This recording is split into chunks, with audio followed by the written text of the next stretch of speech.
করছে আমাদের রাজ্যে। ওরে বাবা, টাইম অনেক হয়ে গেল। ওবিসি নিয়ে একটা চূড়ান্ত সমস্যা চলছে। মামলা হলো হাইকোর্টে, হাইকোর্টের অর্ডার হয়, সুপ্রিম কোর্টে মামলাতে চলে গেল।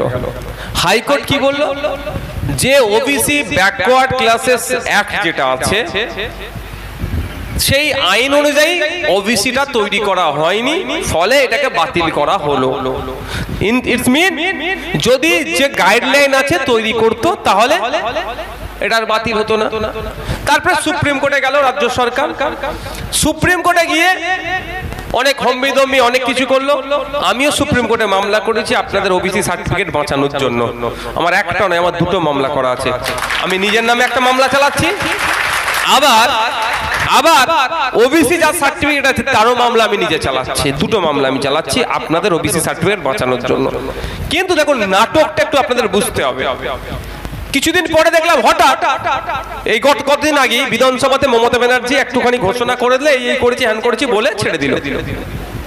তারপরে শুভেন্দু অধিকারী চিৎকার চেঁচামেচি করছে, মুসলমানদের সব দিয়ে দিল, মুসলমানদের সব দিয়ে দিল, মুসলমানদের সব দিয়ে দিল।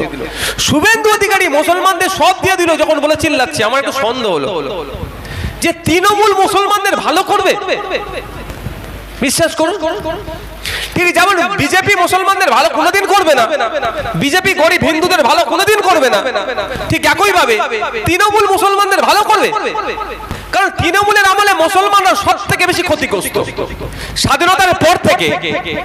স্বাধীনতার পর থেকে পশ্চিমবাংলায় অনেক শাসন করে গিয়েছে, কিন্তু সব থেকে বেশি ক্ষতিগ্রস্ত, সব থেকে বেশি ধ্বংস হয়েছে তৃণমূলের আমলে। আমি দায়িত্ব নিয়ে দেখিয়ে দিতে পারি। এই মুহূর্তে পশ্চিমবাংলার জেলগুলিতে 25,000-এর মতো কয়েদি আছে, 3,000 আছে ফরেনার বিদেশি লোক, 22,000 পশ্চিমবাংলা বা অন্য রাজ্যের নাগরিক, বিভিন্ন রাজ্যেরও যারা ক্রাইম করে। তার মধ্যে কম করে 15,000 পশ্চিম বাংলার মুসলমান। ওই 15,000-এর মধ্যে আমি আপনাদের বলতে পারি 10,000 নির্দোষ মুসলমানকে মমতা ব্যানার্জি সরকার ভরে রেখেছে। একটা উদাহরণ দিচ্ছি, আর একটা উদাহরণ দেবো, গায়ে লেগে যেতে পারে। দেবো একটা। 15 বছর শাসন, 14 বছর চলছে। নতুন স্কুল কারো বুথে হলে বলবেন একটা শিক্ষা প্রতিষ্ঠান, কিন্তু আমি বলতে পারি লিগাল ইলিগাল মদের দোকান বুথে বুথে করে দিয়েছে মমতা ব্যানার্জির আমলের সরকারে। তাহলে এরকম অনেক উদাহরণ আছে, সময় স্বল্প, অনেক বকে ফেললাম অন্য একটা বিষয় নিয়ে। তাহলে 15 বা 14 বছরে স্বাধীনতার পর থেকে সব থেকে বেশি ক্ষতিগ্রস্ত মুসলমানরা এই তৃণমূলের আমলে হয়েছে। আর দেশ স্বাধীনের পর থেকে সারা দেশের হিন্দুরা যতটা না ক্ষতিগ্রস্ত হয়েছে 2014